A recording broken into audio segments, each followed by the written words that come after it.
연구개발 예산이 굉장히 많이 늘었습니다. 아무래도 지난 정부와 선명성을 확실히 부각할 수 있는 부분이 R&D 예산이 아닌가라는 생각이 드는데 어떤 의미가 있을까요? 네, 이번에 발표된 2026년도 R&D 예산안은 이번 정부 들어서 처음으로 마련한 R&D 예산안입니다. 예. 네. 올해보다 19.3%가 늘어난 35조 3천억 원으로 우리나라 역사상 최대 규모입니다. 네. 이번 예산안은 말씀하신 것처럼 무너진 연구 생태계를 완전히 복원하고 앞으로 우리나라가 진짜 성장의 길로 나아가겠다는 정부의 의지를 강하게 보여주었다고 생각합니다. 네, 지금 저희가 영상으로 네, 보시는 보여드리고 것처럼 있습니다. 2023년에 31.1조 원이었던 R&D 예산이 24년에 26.5조 원으로 크게 줄었습니다. 올해 29.6조 원으로 회복됐지만 그걸 더 넘어서 내년에는 25.3조 원으로 크게 늘릴 계획입니다. 예. 주요한 내용을 말씀드리자면 크게 두 가지입니다. 첫 번째는 네. 기술 주도 성장인데요. 인공지능, 에너지, 전략기술, 방위산업, 그리고 중소벤처와 같은 핵심 기술 분야에 과감하게 투자해서 미래 산업의 경쟁력을 높이고 생산성도 크게 올리겠다는 계획입니다. 예. 그리고 두 번째는 모두의 성장인데요. 그동안 위축됐던 연구 현장을 다시 활기차게 만들고 마음 놓고 연구할 수 있는 안정적인 환경을 만들어가겠다는 정부의 의지가 담겼다고 보시면 되겠습니다. 네. 네. 예산안 내용 자세히 살펴보겠습니다. 일단 가장 먼저 눈에 띄는 게 AI 분야인데 이번에 2배 이상 예산이 좀 늘었습니다. 네. 어제 배경훈 장관도 국무회의에서 이 AI의 중요성을 좀 언급하기도 했는데 예산이 집중 투자되는 분야 좀 어디라고 볼 수 있을까요? 네. 우리나라는 사실 2030년까지 AI 3대 강국을 목표로 하고 있습니다. 예. 이를 위해서 말씀하신 것처럼 올해보다 2배 이상의 AI 분야 R&D 예산을 내년에 투입하게 됩니다. 2.3조 원 정도를 투입할 계획인데요. 이를 통해서 경제, 사회, 산업 전반에 AI를 접목해서 AI 대전환의 기틀을 마련해 나갈 계획입니다. 특히 AI 분야는 생태계 전반에 걸쳐서 독자적인 AI 역량을 강화하는 데 초점을 맞추려고 하고 있습니다. 그래서 첫 번째로는 미래 AI의 판도를 바꿀 수 있는 기술을 미리 선점해서 독자적인 역량을 강화하겠다는 내용이고요. 네. 그래서 피지컬 AI나 범용 인공지능과 같은 기술을 확보해 나가겠다는 겁니다.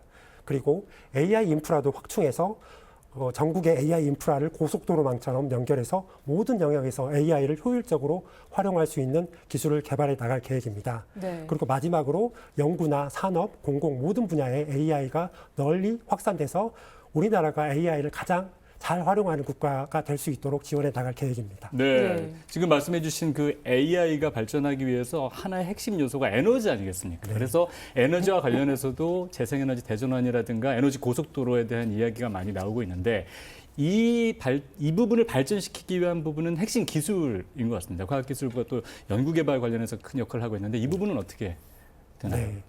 네. 재생에너지 중심으로 에너지 대전환을 추진해 나가려고 하고 있습니다. 그러기 위해서는 현재 기술이 가진 에너지 효율을 뛰어넘어야 됩니다. 예. 네. 그러기 위해서 초고율의 태양전지를 개발한다든지 초대형이나 고출력의 풍력 시스템과 같은 기술을 개발해서 경제성 있는 재생에너지로의 전환을 추진해 나가려고 하고 있습니다. 예. 그리고 재생에너지 확대에 따라서 전력의 변동성이 커지는데요. 그거는 AI 기반의 에너지 관리 시스템 기술을 개발하고 또 지역 단위의 에너지 자립을 위해서 차세대 전력망 기술을 개발하고 또 에너지를 오랫동안 저장할 수 있는 장주기 에너지 저장 시스템과 같은 기술을 개발해서 기능형 그리고 분산형 에너지 고속도로를 구현해 나가려고 하고 있습니다. 그리고 계속 중요한 분야 중 하나인 청정수소 관련돼서는 생산부터 저장, 운송, 활용까지 청정수소 전주기 밸류체인을 구축하고 네. 그리고 소형 모듈 원자로에 대한 핵심 원천 기술 개발도 지속적으로 추진해 나가고자 합니다. 그리고 탄소 배출이나 에너지 소비가 많은 산업 공정을 혁신하기 위한 기술 개발도 지속적으로 지원해 나갈 계획입니다. 네, 이 재생에너지와 전력망 분야에서도 지원이 이루어진다는 말씀 해주셨고요. 이 전략기술 분야도 좀 보겠습니다. 이 미래 산업을 주도하기 위한 기술로 지금 주목을 받고 있는 것이 양자 컴퓨팅이랑 또 합성 생물학인데 이건들의 원천 기술 선정과 관련된 지원도 좀 이루어진다고요? 네, 양자 컴퓨팅은 양자 역학의 원리를 이용해서 기존 컴퓨터의 능력을 뛰어넘어서 그래서 새로운 소재나 신약 개발에 굉장히 파급력이 있다고 기대되는 분야고요. 합성 생물학도 굉장히 중요한 분야입니다. 정부는 이런 첨단 기술을 국가 전략 기술로 지정을 하고 있습니다. 그러면서 관련된 연구 개발 투자를 지속적으로 늘려오고 있습니다. 내년에는 전략 기술 분야에 올해보다 30%가 늘어난 8조 5천억 원을 투자할 계획입니다.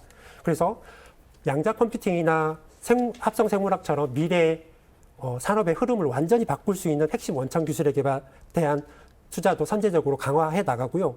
또한 공급망을 안정시키고 기술 주도권을 확보하기 위한 AI 반도체와 같은 분야도 투자를 지속해 나갈 계획입니다. 예. 또 마지막으로 단기간 내에 상용화될 수 있는 기술 분야도 있습니다. 휴머노이드나 로봇, 6G, 자율주행 같은 분야도 빠르게 상용화돼서 경제적 성장에 기여할 수 있도록 지원해 나갈 계획입니다. 네, 지금 말씀해 주신 AI라든가 또 에너지, 그리고 양자 컴퓨팅 이 부분이 앞으로 대한민국이 또 나가야 할 그런 분야라고 한다면 지금 굉장히 큰 도움을 주고 있는 분야가 있습니다. 바로 방위 산업 분야인데요. 많은 전 세계가 주목을 하고 있죠. 이쪽에 대한 기술 연구 개발비는 어떻게 투입이 됩니까? 네. 내년에 방위 산업을 저희가 미래 성장 동력으로 계속 육성해 나가기 위해서 국방 분야 연구 개발 예산을 올해 3.1조 원에서 3.9조 원으로 크게 늘릴 계획입니다. 네. 특히 세계적으로 주목받기 시작한 우리나라 K방산을 첨단 분야로 확대해 나가기 위해서 KF-21이나 첨단 항공 엔진 개발 분야도 계속 많은 예산을 지원할 계획이고요. 특히 인공지능을 무인 수상정이나 드론과 같은 분야에 접목해서 육해공 분야의 정찰이나 작전 좀 더 효율적으로 활용할 수 있도록 하는 핵심 기술 개발도 지원을 확대합니다. 그리고 민간에서 이미 잘하고 있는 분야도 있습니다. 예. 가족 보행 로봇이나 수소 동력과 같은 분야는 민간의 기술을 국방에 신속하게 적용할 예정이고요. 그리고 이제 공급망 관련돼서는 국방 관련된 중소기업을 키우기 위한 부품 국산화도 적극적으로 지원해 나갈 예정입니다. 네. 네. 이번에 중소벤처 연구개발 예산도 좀 확대가 됐습니다. 이 중소벤처 분야가 경제 성장이나 고용 창출 같은 것도 이루어낼 수 있기 때문에 되게 중요한 분야인데 관련해서 이루어지는 지원은 어떤 건가요? 네, 실제 개발된 기술이 실제 성과를 내려면 기술 이전이나 상용화 못지않게 혁신적인 기술을 제품 또는 서비스로 만들어서 시장에 내놓는 기업에 대한 지원도 매우 중요합니다. 예. 그동안 저희가 기업의 단기애로 해결에 치중을 해왔는데요. 앞으로는 성장 잠재력이 높고 시장성이 검증된 기업들을 중심으로 지원을 확대할 계획입니다. 조금 더 구체적으로 말씀드리면 민간의 투자를 받아서 이미 사업성이 검증된 기업과 기술에 대한 후속 연구개발 지원을 강화하는데요. 쉽게 말해서 민간에서 먼저 인정받은 기업들을 정부가 뒷받침하는 민간 투자 연계형 연구개발 지원 방식입니다. 이와 함께 각 도메인 부처가 자기 분야에서 역량 있는 기업과 기술을 발굴하고 경쟁을 통과한 기업에 대해서 과감하게 지원하는 경쟁 보육형 연구개발 방식도 새로 도입해서 추진할 계획입니다. 그리고 마지막으로 그 공공과 민간 수요로부터 개발된 제품을 구매까지 연결해주는 혁신 조달과 구매 연계형 R&D도 확대해서 기업이 초기에 트랙 레코드를 쌓는 데 도움을 줄 계획입니다. 네, 특히 예. 중소벤처기업 같은 경우는 정부의 지원이 굉장히 큰 역할을 할 것 같습니다. 자, 그리고 국가기술자문회의 전체 회의에서 나왔던 그런 부분인데 많은 부분들이 이제 자기 분야에 대한 지원을 좀 해달라는 그런 부분들을 얘기했어요. 근데 공통적으로 얘기하시는 부분들이 기초 연구 분야거든요. 이 부분에 대한 연구 분야에 대한 R&D 예산도 많이 늘어나네요. 네, 맞습니다.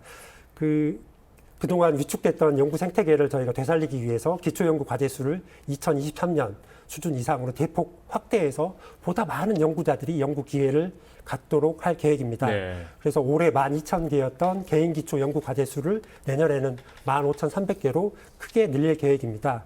이 숫자는 24년 예산 삭감 이전보다 더 큰 규모입니다. 그리고 또한 2024년 이후에 신규 과제 지원이 없었던 소규모 기본 연구에 대한 신규 과제 지원도 새로 시작할 계획입니다. 내년에는 2,800여 개 정도의 기본 연구 과제를 지원해서 규모는 작지만 꼭 필요한 분야의 연구가 지속될 수 있도록 할 거고요. 그리고 또 연구자들이 단기 성과에 쫓기지 않도록 지금 1년 또는 3년으로 돼 있던 연구 기간을 3년 또는 5년으로 늘려서 안정적으로 연구에만 집중할 수 있도록 할 계획입니다. 이 인재 양성을 위한 지원 어떤 부분들이 계획이 되어 있습니까? 네, 저희가 그 핵심 인재 양성과 해외 우수 인재 유치에 좀 집중을 하려고 하고 있습니다. 그래서 우선 기업에서 필요한 인재를 키우고 이분들이 역량을 충분히 발휘할 수 있도록 해나갈 계획이고요. 그리고 이제 젊은 연구자에 대한 지원을 확대하기 위해서 카이스트 등을 중심으로 박사후 연구원 연봉을 대폭 늘려서 우수한 연구자에 대한 처우 개선을 계속해 나갈 계획입니다. 네. 그리고 해외에 있는 저명한 석학급 연구원, 연구자들을 유치하는 사업들을 통해서 해외 우수 인재도 저희가 확보해 나갈 계획입니다. 예. 네. 최근에 이 관련해서는 뭐 중국은 다 공대를 몰리는데 한국은 의대로 간다 뭐 이런 이야기들이 많이 있었거든요. 이런 네. 부분들이 좀 바뀌는 계기가 되면 좋겠습니다. 자, 그리고 PBS에 관련된 내용도 상당히 많이 나왔어요. 이 과학기술 연구하시는 분들은 정말 두 손 들어서 환영하는 그런 부분들인데요. 이와 관련한 또 예산 어떻게 또 되어 있습니까? 폐지가 되는 거죠? 네, 그 당초 PBS는 연구기관의 그 인건비를 개별 연구자들이 외부 과제를 수탁해서 마련하는 방식이었는데요. 네. 당초 1996년 도입 당시에는 외부와 경쟁하면서 연구 생산성을 높이자는 취지였습니다만 지금은 이제 너무 많은 연구자들께서 소규모 과제를 따는데 매달리게 되면서